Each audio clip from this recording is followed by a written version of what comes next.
Hello and welcome viewers and students. Today we are going to analyze paper 025820 of our series। हमारे प्रश्न पत्रों की श्रृंखला में आगे बढ़ते हुए आज हम करने जा रहे हैं प्रश्न पत्र संख्या 820 का विश्लेषण। पेपर 820 आपकी स्क्रीन पर पहला सवाल संख्या 76। अब हमारा निर्देश है select the option that will improve the underline part of the sentence given below. हमें एक वाक्य मिला है जिसमें एक अंडरलाइन सेगमेंट है, रेखांकित खंड है। हमारा आंसर वो ऑप्शन होगा जो इसमें दी गई ग्रामेटिकल एरर को ठीक करके वाक्य को इंप्रूव कर सके। पढ़ते हैं।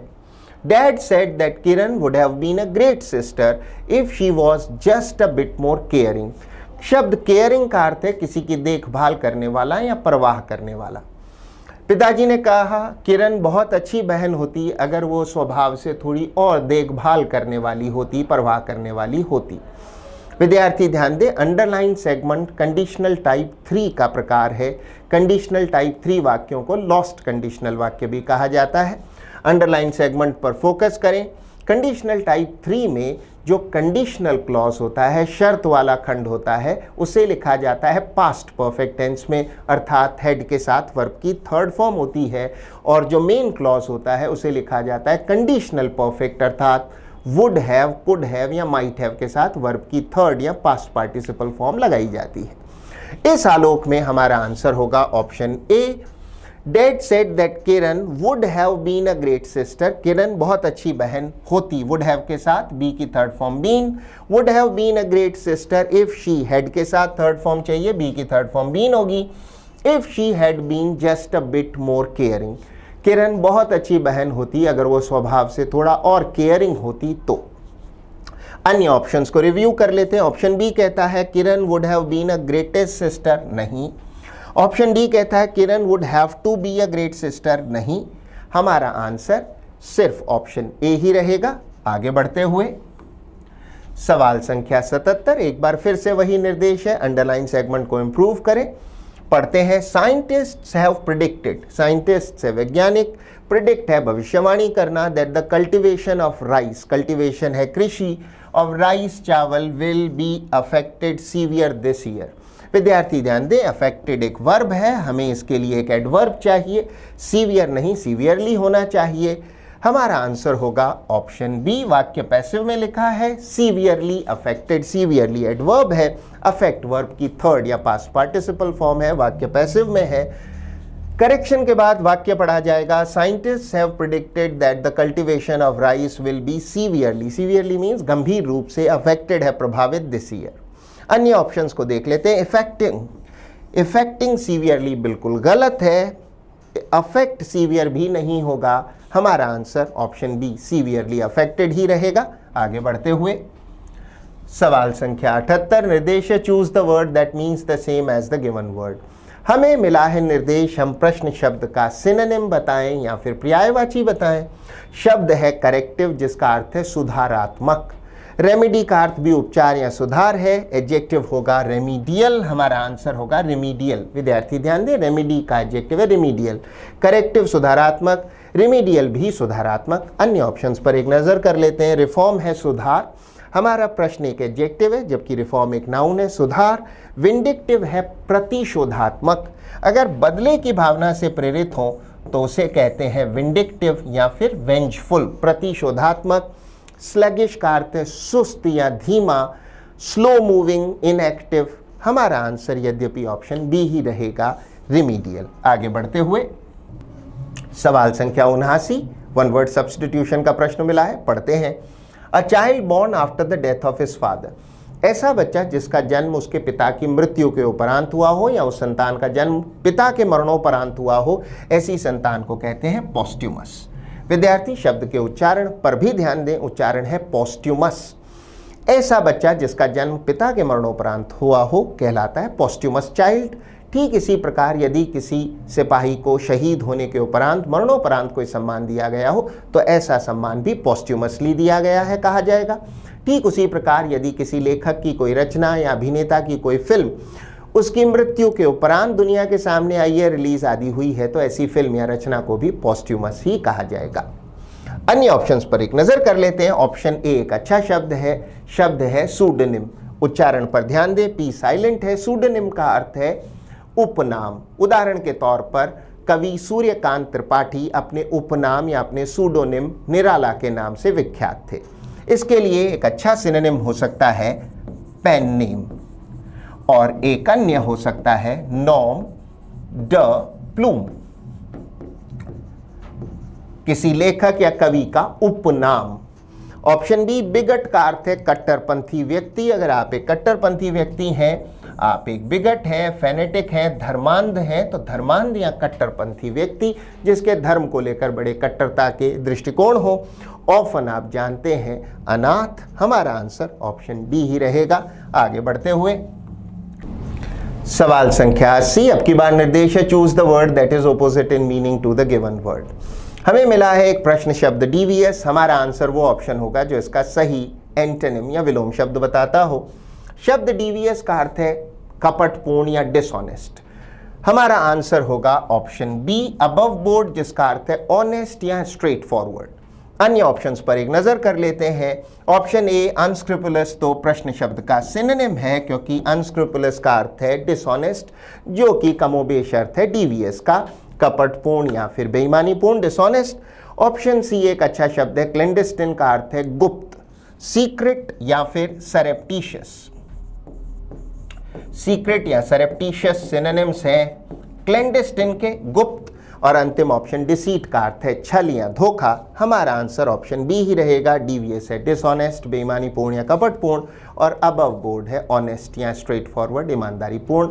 हमारा आंसर ऑप्शन बी ही रहेगा। आगे बढ़ते हुए सवाल संख्या 81। अब की बार हमें निर्देश मिला है हम प्रश्न शब्द का वॉइस बदलें। हमें मिला है एक्टिव वॉइस का एक वाक्य जिसे हमें पैसिव वॉइस में बदलना है। पढ़ते हैं she used N exercise ball during workout. विद्यार्थी ध्यान दें, वर्कआउट का अर्थ है व्यायाम या वर्जिश, कसरत। तो कसरत करते हुए उसने एक एक्सरसाइज बॉल का प्रयोग किया।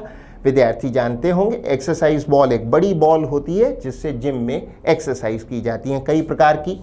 ऐसे वाक्यों में जब आप वॉइस बदल रहे हो, सबसे पहले प्रश्न वाक्य के टेंस को पहचानें। She used N exercise ball subject के साथ वर्ब की सेकंड फॉर्म का इस्तेमाल हुआ है, टेंस हुआ सिंपल पास्ट। हमारा आंसर वो ऑप्शन होगा जिसमें हमें मिलता हो सिंपल पास्ट पैसिव वॉइस में, अर्थात वॉज या वर जैसी भी आवश्यकता हो के साथ वर्ब की थर्ड या past participle form. An exercise ball was used. इस आलोक में हमारा आंसर हो सकता है मात्र option C, an exercise ball was used by her during workout. Workout है एक्सरसाइज या फिर व्यायाम के दौरान एक एक्सरसाइज बॉल उसके द्वारा प्रयोग में ली गई। अन्य ऑप्शंस पर एक नजर कर लेते हैं। ऑप्शन ए कहता है an exercise ball was to be used, नहीं। बी कहता है एन एक्सरसाइज बॉल यूज्ड, नहीं। ऑप्शन डी कहता है during workout an exercise ball was being used, बिल्कुल नहीं। हमारा आंसर ऑप्शन सी ही रहेगा। आगे बढ़ते हुए सवाल संख्या 82। निर्देश है दी गई इडियम का सही अर्थ पहचाने। हमारा आंसर वो ऑप्शन होगा जो दी गई इडियम या इडियोमैटिक एक्सप्रेशन का सही अर्थ बताता हो। पढ़ते हैं to play with fire. To play with fire का अर्थ है बहुत ज़्यादा खतरा मोल लेना और अनावश्यक खतरा मोल लेना। हमारा आंसर होगा option B, to take foolish risks. अनावश्यक या मूर्खतापूर्ण खतरे मोल लेने को कहते हैं टू प्ले विथ फायर। किसी मित्र को आप सलाह दे सकते हैं, my friend I am afraid you are playing with fire. तो अनावश्यक या मूर्खतापूर्ण खतरे मोल लेना। अन्य ऑप्शंस पर एक नजर डाल लेते हैं। फील सिक, सिक का अर्थ है बीमार, नहीं। एक्सप्रेस डिसअपॉइंटमेंट, डिसअपॉइंटमेंट का अर्थ है निराशा, निराशा व्यक्त करना, नहीं। To abuse one's official position. विद्यार्थी ध्यान दें, अब्यूज का अर्थ है दुरुपयोग करना, ऑफिशियल का अर्थ है औपचारिक, अपने औपचारिक पद या पोजीशन का दुरुपयोग करना, नहीं, ये भी नहीं। हमारा आंसर होगा option B, to take foolish risks. आगे बढ़ते हुए सवाल संख्या 83। फिर से वही निर्देश है दी गई इडियम का अर्थ बताएं। पढ़ते हैं प्ले सेकंड फिडल। जब आप किसी का सेकंड फिडल प्ले करते हैं तो आप क्या करते हैं, किसी अन्य व्यक्ति के नीचे या अधीनस्थ होकर काम करते हैं। वो प्रमुख है और आप उसके अधीनस्थ की भूमिका निभा रहे हैं। जैसे vice captain often plays second fiddle to the captain. हमारा आंसर होगा option D, to play a subordinate role to somebody, किसी के अधीनस्थ के रूप में कार्य करना। अन्य ऑप्शंस पर एक नजर कर लेते हैं। To attempt to get control over someone very successful, कोशिश करना कि कोई सफल व्यक्ति है उस पर आप नियंत्रण पाएं, नहीं। To doubt one's abilities, doubt का अर्थ है संदेह करना, अपनी योग्यताओं पर संदेह करना, नहीं। To deliberately miss an opportunity, विद्यार्थी ध्यान दें, डिलिबरेटली का अर्थ है जानबूझकर, डिलिबरेटली या जानबूझकर कोई मौका गंवाना, नहीं। हमारा आंसर ऑप्शन डी ही रहेगा। आगे बढ़ते हुए सवाल संख्या 84, निर्देश है choose the word that means the same as the given word. अब की बार हमें पहचानना है प्रश्न शब्द का सिनोनिम या पर्यायवाची शब्द है अब्लिटरेशन। अब्लिटरेशन का अर्थ है समूल विनाश। अगर कहीं न्यूक्लियर वॉर हुआ तो there will be an obliteration of a huge section of mankind. तो समूल विनाश या फिर extermination.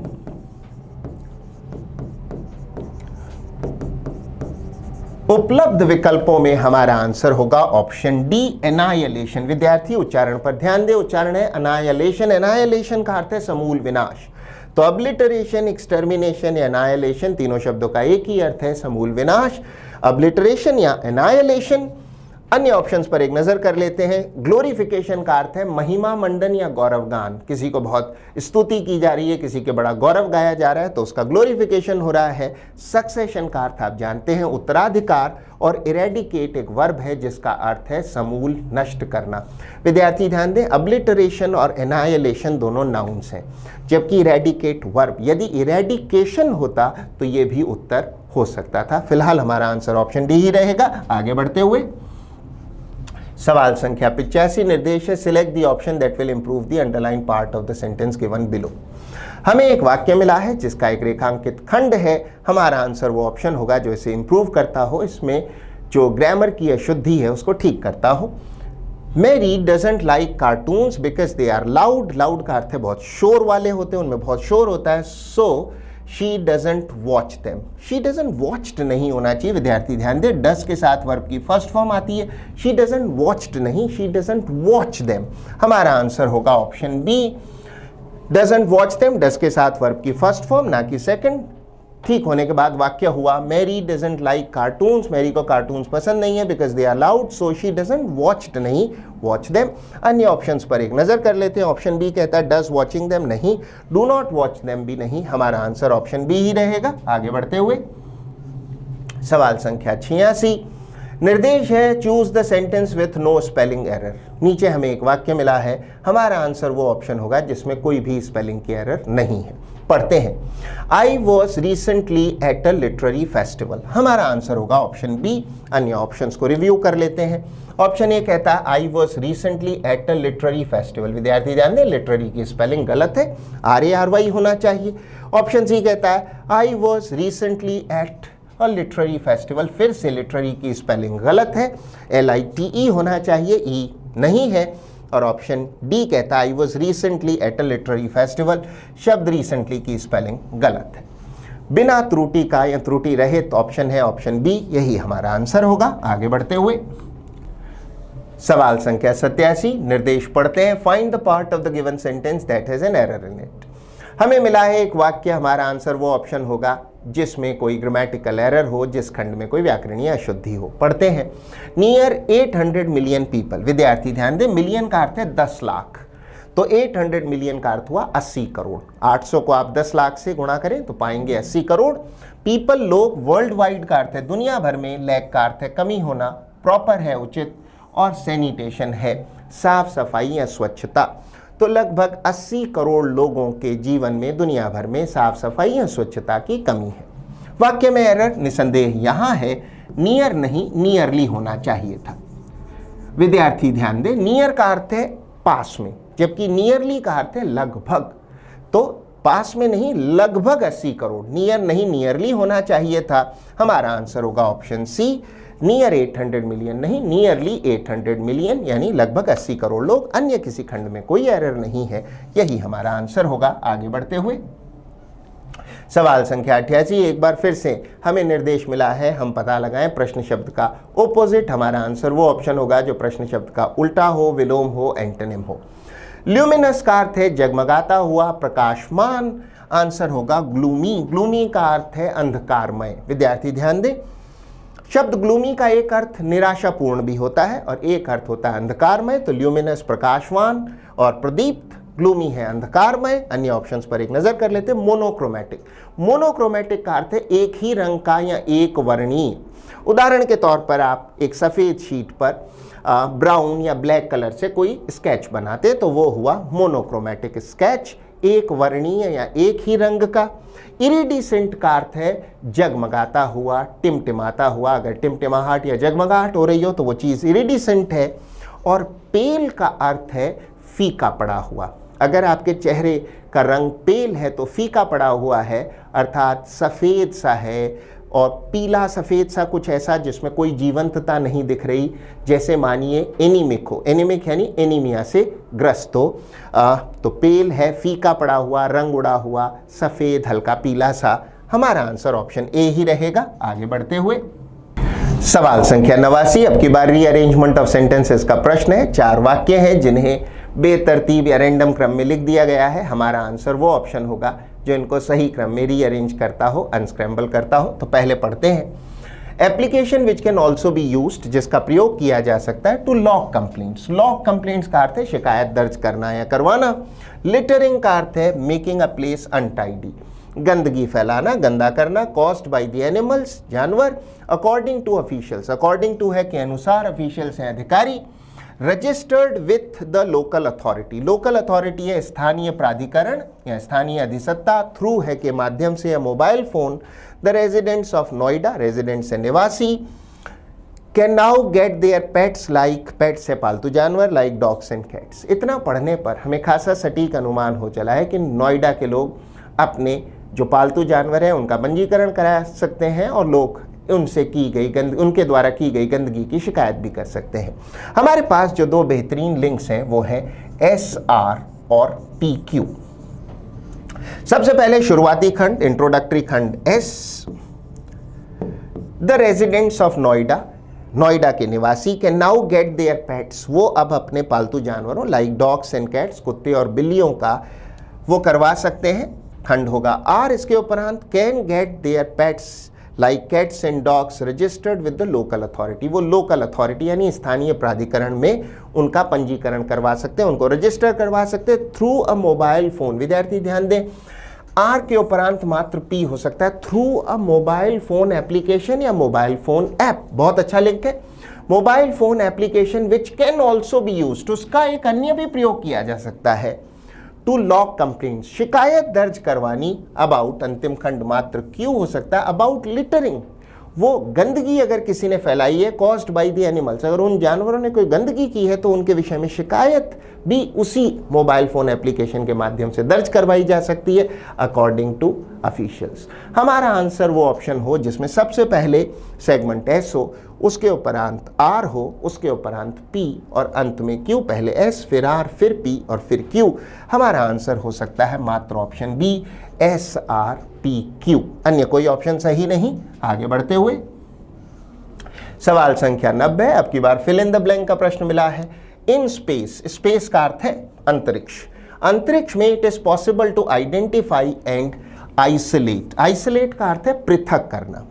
Isolate some unique characteristics, characteristics का अर्थ है लक्षण ऑफ ह्यूमन फिजियोलॉजी, फिजियोलॉजी का अर्थ है शरीर क्रिया विज्ञान। शरीर कैसे काम करता है, कोई भी अंग शरीर में कैसे काम करता है, इस अध्ययन को कहते हैं फिजियोलॉजी एंड बायोलॉजी। हमारा आंसर होगा आइसोलेट। आइडेंटिफाई है पहचान करना, आइसोलेट है पृथक करना, अलग करना, अलग करके दिखाना। अन्य ऑप्शंस पर एक नजर कर लेते हैं। पार्टीशन का अर्थ है बंटवारा। रिप्लीट का अर्थ है भरा हुआ। रिप्लीट मीन्स फुल ऑफ, किसी चीज से रिप्लीट है तो उससे भरा हुआ है, फुल ऑफ है। और एक्सेस का अर्थ है आधिक्य। हमारा आंसर ऑप्शन ए ही रहेगा। आगे बढ़ते हुए सवाल संख्या 91, निर्देश है parts of the following sentence are given as options, identify the part that contains a grammatical error. नीचे दिए गए वाक्य में वो पार्ट, वो हिस्सा हमारा आंसर होगा जिसमें कोई ग्रामेटिकल एरर है, व्याकरणीय शुद्धि है। पढ़ते हैं। That was a good conversation, conversation का अर्थ है बातचीत। I look forward to meet you. हमारा आंसर होगा ऑप्शन सी। विद्यार्थी ध्यान दें, लुक फॉरवर्ड टू के बाद हमें चाहिए आईएनजी फॉर्म या फिर जेरेंडियल फॉर्म। वर्ब की आईएनजी फॉर्म को जेरेंड भी कहा जाता है। Look forward to, with a view to, के साथ में हम वर्ब की आईएनजी फॉर्म या जेरेंड फॉर्म का इस्तेमाल करते हैं। जैसे I went there with a view to meet her father, नहीं with a view to meeting her father. I look forward to meet नहीं, I look forward to meeting you होना चाहिए था, मीट लिखा है। हमारा आंसर इस कारण ऑप्शन सी ही बनता है। अन्य किसी खंड में कोई एरर नहीं, आंसर ऑप्शन सी ही रहेगा। आगे बढ़ते हुए सवाल संख्या 92, निर्देश है select the correct indirect form of the given sentence. हमें मिला है डायरेक्ट स्पीच का एक वाक्य, हमारा आंसर वो ऑप्शन होगा जो इसे ठीक तरीके से इनडायरेक्ट स्पीच में बदलता हो। पढ़ते हैं, Nandini said quote I bought a pen yesterday, end of the quote. ऐसे वाक्यों में विद्यार्थी सबसे पहले रिपोर्टिंग वर्ब को देखें। Said reporting verb past tense में है, इसका अर्थ है डायरेक्ट स्पीच के वाक्य के टेंस को इनडायरेक्ट स्पीच में बदला जाएगा। वाक्य का टेंस है सिंपल पास्ट, सब्जेक्ट के साथ वर्ब की सेकंड फॉर्म या पास्ट फॉर्म का इस्तेमाल हुआ है, आई बॉट। हमारा आंसर वो ऑप्शन होगा जिसमें हमें मिलता हो शी, और फिर इसे हम पास्ट परफेक्ट टेंस में बदलेंगे, क्योंकि सिंपल पास्ट बदलेगा पास्ट परफेक्ट टेंस में, रिपोर्टिंग वर्ब पास्ट में। शी हैड बॉट, जिस ऑप्शन में शी हैड बॉट हो और आगे यस्टरडे को द प्रीवियस डे में बदला गया हो, वही हमारा आंसर होगा। हमारा आंसर होगा option Nandini said that she had bought a pen the previous day, option C मात्र। अन्य ऑप्शंस को रिव्यू कर लेते हैं। Nandini said that she had bought a pen yesterday, नहीं। Nandini said that she did bought, बिल्कुल नहीं, वाक्य यूं भी गलत है। अंतिम ऑप्शन नंदिनी सेस, नहीं, रिपोर्टिंग वर्ब पास्ट में थी। Nandini said that she bought हुआ had bought a pen the previous day. हमारा आंसर ऑप्शन सी ही रहेगा। आगे बढ़ते हुए सवाल संख्या 93, एक बार फिर से रीअरेंजमेंट ऑफ सेंटेंसेस का एक प्रश्न है। पहले पढ़ते हैं इन सेगमेंट्स को और फिर इन्हें सही क्रम में रीअरेंज या स्क्रैम्बल करते हैं। हमें ओपनिंग स्टेटमेंट भी मिला है आपकी बात, रिसर्च शोस, और उसके आगे that medium skilled employees. Medium skilled का अर्थ है मध्यम कौशल संपन्न, यानी जिनका कुशलता का स्तर है वो मध्यम लेवल का है। Employees who work in front of a computer and work beyond, beyond का अर्थ है से बढ़कर या से परे, उससे भी ज्यादा, उससे भी अधिक। 5 इफेक्टिव आवर्स, इफेक्टिव का अर्थ है प्रभावी, 5 प्रभावी घंटे अ डे, प्रतिदिन। प्रोड्यूस उत्पादन करते हैं, दे पाते हैं। स्मॉलर का अर्थ है कम, छोटा या कम मात्रा में। क्वांटिटीज का अर्थ है मात्रा। आउटपुट का अर्थ है अपने काम का उत्पाद, जो आप काम कर पाए वो आपकी आउटपुट है। पर are due to fatigue, fatigue का अर्थ है थकान। इतना पढ़ने पर हमें खासा सटीक अनुमान हो चला है कि यदि मीडियम स्किल्ड एम्प्लॉइज दिन में 5 घंटे से अधिक अगर कंप्यूटर स्क्रीन के सामने काम करते हैं तो उनकी पर आवर आउटपुट, यानी प्रति घंटे जो उनके काम की आउटपुट है, जितना वो काम कर पाते हैं, वो थकान या फटीक के कारण कम हो जाता है। हमारे पास जो 2 बेहतरीन लिंक्स हैं वो हैं, सबसे पहले P होना चाहिए और उसके उपरांत Q, R और S, इसी क्रम में। सबसे पहले ओपनिंग स्टेटमेंट है रिसर्च शोस, उसके उपरांत होना चाहिए P। That medium skilled employees, मध्यम कौशल वाले employees who work in front of a computer, जो किसी कंप्यूटर के सामने काम करें, एंड वर्क बियॉन्ड, किससे ज्यादा काम करें, 5 इफेक्टिव आवर्स, 5 घंटों से ज्यादा प्रतिदिन। अ डे, प्रोड्यूस, वो उत्पादन कर पाते हैं, दे पाते हैं। स्मॉलर क्वांटिटीज, स्मॉलर है कम, छोटी या मात्रा में कम। स्मॉलर क्वांटिटीज ऑफ आउटपुट, वो कम ही उत्पाद दे पाते हैं, आउटपुट उनकी कम होती है। पर आवर, प्रति घंटे जो आउटपुट होती है वो कम होती है। ड्यू टू का अर्थ के कारण, फटीक है थकान। 5 घंटे से ज़्यादा अगर वो कंप्यूटर स्क्रीन के सामने काम करते हैं तो उनकी प्रति आवर आउटपुट जो होती है वो थकान के कारण कम हो जाती है। हमारा आंसर वो ऑप्शन होगा जिसमें सबसे पहले P हो, फिर Q, फिर R और फिर S। हमारा आंसर मात्र ऑप्शन D ही हो सकता है, अन्य कोई ऑप्शन सही नहीं। आगे बढ़ते हुए सवाल संख्या 94, निर्देश है select the option that will improve the underline part of the sentence given below. नीचे दिए गए वाक्य में एक रेखांकित खंड है, हमारा आंसर वो ऑप्शन होगा जो इसे इंप्रूव करता हो, इसको ठीक करता हो। पढ़ते हैं, there has been a noticeable fall in the number of children dying from malnutrition. विद्यार्थी ध्यान दें, नोटिसेबल का अर्थ है उल्लेखनीय, ऐसी चीज जिस पर ध्यान जाना चाहिए, ध्यान देने योग्य हो, उल्लेखनीय हो, उसे कहते हैं नोटिसेबल। फॉल का अर्थ है गिरावट। इन द नंबर ऑफ, संख्या में, ऑफ चिल्ड्रन डाइंग, जो मर रहे हैं, from mail nutrition. Mail nutrition एक बहुत अच्छा शब्द है, कुपोषण। वाक्य में क्या एरर है? वाक्य में कोई एरर नहीं है, हमारा आंसर होगा नो इम्प्रूवमेंट। अन्य ऑप्शंस पर एक नजर कर लेते हैं। नोटिसेबल फॉलिंग नहीं, नोटिसेबली फॉलिंग नहीं, नोटिसेबल फॉल, फॉल एक नाउन है, हमें चाहिए एडजेक्टिव, नोटिसेबल एक एडजेक्टिव है, नोटिसेबली फॉल्स भी नहीं, हमारा answer option C no improvement ही रहेगा। आगे बढ़ते हुए सवाल संख्या 95, अब की बार निर्देश है choose the incorrectly spelled word. हमें 4 शब्द मिले हैं, किसी एक की स्पेलिंग गलत है, वही हमारा आंसर होगा। हमारा आंसर होगा ऑप्शन बी फैचुअस। फैचुअस की स्पेलिंग में यहाँ ए नहीं ओ होना चाहिए, FATUOUS। फैचुअस का अर्थ है फूलिश या स्टूपिड, मूर्खतापूर्ण। फूलिश, स्टूपिड, सिली, फैचुअस है मूर्खतापूर्ण। अन्य ऑप्शंस में किसी की स्पेलिंग गलत नहीं है, पर इनके अर्थों को जान लेते हैं। स्ट्रगलिंग का अर्थ है संघर्षरत या संघर्ष करता हुआ। गिफ्टेड का अर्थ है किसी को उपहार दिया गया, गिफ्ट की सेकंड या थर्ड फॉर्म। किंतु विद्यार्थी विशेष ध्यान दें, गिफ्टेड का एक और अर्थ है, एक विशेषण या एडजेक्टिव के रूप में, टैलेंटेड।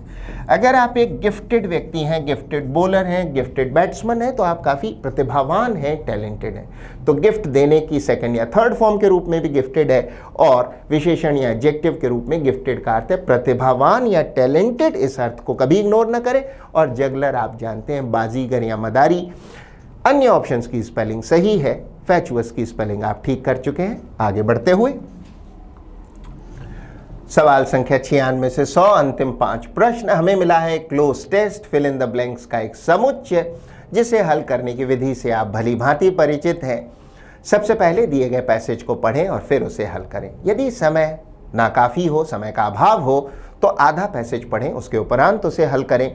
और हमेशा याद रखें ब्लैंक्स के आगे तक पढ़ें। तो पढ़ते हैं। According to the integrated taxonomic information system. Integrated का अर्थ है एकीकृत, टैक्सोनॉमिक का अर्थ है वर्गीकरण से संबंधित, वर्गीकरण से रिलेटेड कोई काम हो तो वो टैक्सोनॉमिक है। इंफॉर्मेशन है सूचना, सिस्टम है तंत्र। According to the integrated taxonomic information system और ITIS, there are more than 60 dash of rat. Rat है चूहा, which means they come in all sizes. इसका अर्थ है चूहे सभी आकारों के होते हैं, छोटे बड़े। दे आर डैश 5 इंचेस और 12 सेंटीमीटर्स और लॉन्गर। वो 5 इंच या 12 सेंटीमीटर या उससे भी लंबे हो सकते हैं, according to encyclopedia Britannica. Encyclopedia का अर्थ है विश्व ज्ञान कोश। इंटरनेट के आगमन से पहले इनसाइक्लोपीडिया विश्व भर के ज्ञान कोश के लिए एक बहुत ज़्यादा पॉपुलर किताबों का संकलन था। 13 या 14 किताबों का संकलन हुआ करता था। विश्व ज्ञान कोश अंग्रेजी में encyclopaedia, encyclopaedia Britannica. The largest species, species का अर्थ है प्रजाति, is the Bosavi woolly rat which was dash in 2009 in the rainforest. Rainforest है वर्षा वन ऑफ पापुआ न्यू गिनी। विद्यार्थी ध्यान दें, पापुआ न्यू गिनी एक छोटा सा द्वीपीय देश है, आइलैंड देश है, साउथ वेस्ट पैसिफिक ओशन में, यानी दक्षिण पश्चिमी प्रशांत महासागर में। इतना पढ़ने पर हमें खासा सटीक अनुमान हो चला है चूहों की प्रजातियों के बारे में। ये पैसेज है, अब हम इसे हल कर सकते हैं। तो पढ़ते हैं फिर से। According to the integrated taxonomic information system और ITIS, there are more than 60 dash of rat, 60 species of rat. चूहों की 60 से भी ज्यादा प्रजातियां हैं, which means they come in all sizes. विद्यार्थी ध्यान दें, स्पीशीज का अर्थ है प्रजाति या प्रजातियां। शब्द की सिंगुलर और प्लूरल स्पेलिंग एक ही होती है, प्रजातियां। स्पीशीज, अन्य ऑप्शंस पर एक नजर कर लेते हैं। सेक्शन से वर्ग, ऑब्जेक्ट से वस्तुएं या चीजें, और अंतिम ऑप्शन एंटिटीज एक बहुत अच्छा शब्द है। शब्द एंटिटी सिंगुलर फॉर्म में ENTITY का अर्थ है कोई भी व्यक्ति, संस्था, सरकार, देश, ग्रुप आदि। हर वो व्यक्ति, वो संस्था, वो ग्रुप आदि, या जिसका कोई अपना नाम हो, अपनी पहचान हो, वो एक एंटिटी है। आप एक एंटिटी है, मैं एक एंटिटी हूँ, एक कोचिंग संस्थान एक एंटिटी है, भारत सरकार एक एंटिटी है, कोई कंपनी जैसे रिलायंस भी एक एंटिटी है। तो कोई भी इकाई, व्यक्ति, संस्था आदि प्लूरल होगा, एंटिटीज। हमारा आंसर यद्यपि ऑप्शन ए स्पीशीज ही रहेगा। आगे बढ़ते हुए फिर से एक बार, there are more than 60 species of rat, which means they come in all sizes. They are dash 5 inches. They are typically का अर्थ है आमतौर पे, जैसा अक्सर होता है वो चीज टिपिकल हुई। दे आर टिपिकली, वो आमतौर पे 5 इंचेस 5 इंच या फिर 12 सेंटीमीटर तक लंबे हो सकते हैं। आप जानते हैं 1 इंच में 2.54 सेंटीमीटर्स होते हैं, तो 5 इंच या 12 सेंटीमीटर तक लंबे या और भी लंबे हो सकते हैं अकॉर्डिंग टू इंसाइक्लोपीडिया ब्रिटानिका। आगे बढ़ने से पहले अन्य ऑप्शंस देख लेते हैं। मॉडेस्टली का अर्थ है ठीक ठाक रूप से। अगर कोई चीज़ मॉडेस्टली है तो बहुत ज़्यादा भी नहीं है, तुलनात्मक रूप से, ठीक ठाक रूप से मीन्स मध्यम हद का या ठीक ठाक रूप से। मैन्युअली का अर्थ है हस्तचालन द्वारा। अगर कोई काम मैन्युअली किया जा रहा है तो फिर वो अपने हाथों से किया जा रहा है। और सर्जिकली का अर्थ है शल्य चिकित्सा के रूप में या शल्य चिकित्सा के माध्यम से। हमारा आंसर टिपिकली ही रहेगा। आगे बढ़ते हुए, दे आर टिपिकली 5 इंचेस और 12 सेंटीमीटर्स और longer according to encyclopaedia Britannica. The largest species, जो सबसे बड़ी प्रजाति है, is the Bosavi woolly rat which was discovered. हमारा आंसर होगा यहां ऑप्शन सी, जिसकी खोज की गई in 2009 in the rainforest of Papua New Guinea and does not have a scientific name yet. इसकी खोज पापुआ न्यू गिनी, एक छोटा सा द्वीप है दक्षिण पश्चिमी प्रशांत महासागर में, उसके वर्षा वनों में उसकी खोज की गई और अभी तक उसका कोई वैज्ञानिक नाम नहीं दिया गया है। अन्य ऑप्शंस को देख लेते हैं। शब्द स्क्रीन का अर्थ है किसी चीज को परखना। अगर किसी चीज की जांच हो रही है तो वो स्क्रीन हो रही है। किसी फिल्म के प्रदर्शन को भी स्क्रीन किया जाता है, तो फिल्म स्क्रीन हो रही तो वहां अर्थ होगा प्रदर्शन करना। और वैसे स्क्रीन का एक अन्य अर्थ भी है छिपाना, हाइड करना। तो छिपाना भी, प्रदर्शन करना भी, या किसी चीज की परख करना, जैसी भी स्थिति हो अलग अलग अर्थ है। सबसे कॉमन स्क्रीन है किसी फिल्म आदि का प्रदर्शन करना। इन्वेंट है आविष्कार करना, और डिन्यूड का अर्थ है किसी चीज के आवरण को हटाना, नग्न करना। तो आवरण को हटाना, ऊपर से जो उसका कवर है उसको हटाना या उसको नग्न करना। हमारा आंसर ऑप्शन सी, डिस्कवर्ड ही रहेगा। आगे बढ़ते हुए, in 2009 in the rainforest of Papua New Guinea and doesn't have a scientific name yet, it is dash the size of, it is about the size of। जो सबसे बड़ा चूहा है वो लगभग किस साइज का है? एक कैट के, बिल्ली के आकार का होता है सबसे बड़ा चूहा। 12.2 इंचेस और 82 centimetres from nose to tail. अन्य ऑप्शंस को एक बार देख लेते हैं। इट इज ऑफ नहीं होगा, it is about the size. Some नहीं, सम का अर्थ है कुछ, आप जानते हैं। अलॉट बहुत सारा भी नहीं, हमारा आंसर अबाउट ही रहेगा। It is about the size of a cat that is 32 inches और 82 centimetres from nose to tail. आगे बढ़ते हुए, and dash around 3.3 pounds. And अंतिम ऑप्शन में वेज, वे का अर्थ होता है वजन होना, और इसका वजन होता है लगभग 3.3 पाउंड। आप जानते हैं 1 पाउंड लगभग 454 ग्राम का होता है, तो 3.3 पाउंड्स हुए लगभग 1.5 kilogram according to CNN। CNN एक मीडिया चैनल है। अन्य ऑप्शंस पर नजर कर लेते हैं। काउंट का अर्थ आप जानते हैं गिनना, वैसे काउंट्स का अर्थ किसी चीज के आधार या बेसिस भी होता है, तो गिनना या किसी चीज के आधार या बेसिस। मेजर का अर्थ है मापना या नापना, और इवैल्यूएट का अर्थ है मूल्यांकन करना, असेस करना। हमारा आंसर ऑप्शन डी, वेज ही रहेगा। इसका सामान्यतः वजन 3.3 पाउंड या 1.5 किलोग्राम के आसपास होता है। तो ये था आपका एनालिसिस पेपर 820 का। I hope you manage to learn a few things from it. Analysis से पूरा लाभ उठाने के लिए वीडियो को फिर से देखें, एनालिसिस में सिखाए गए नियमों को लिखें, नोट करें, याद करें, एनालिसिस में सिखाई गई वोकैबुलरी को लिखें, नोट करें, याद करें, और बहुत बेहतर होगा उन शब्दों, उन इडियम्स आदि का अपने एग्जाम्पल सेंटेंसेस में प्रयोग करें। So keep trying, keep working, keep learning. All the best. Thank you and bye bye.